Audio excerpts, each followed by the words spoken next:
அனைவருக்கும் வணக்கம். நான் பள்ளியில் படிக்கும் 5ஆம் வகுப்பு மாணவி ஜோஸ்லின் மேரி. காமராஜரை பற்றி அவள் உங்ககிட்ட ஒரு சில வரிகள் பேசுகிறா. கவனிங்க எல்லாரும் ஒரு நிமிஷம். அனைவருக்கும் வணக்கம்.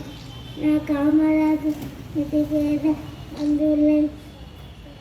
காமராஜர் இருக்கிறது 1903 ஆண்டில் இறுதி நகரில் பிறந்தார்.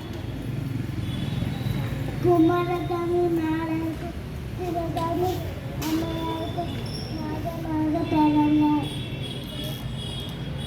இதற்கு பல பேர் உண்டு. படிக்காத மேடை பேடி தலைவர் கடவுள் பிறந்தவர்.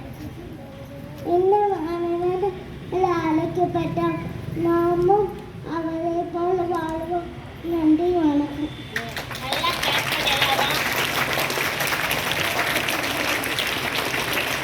எல்லாரும் நல்லா கை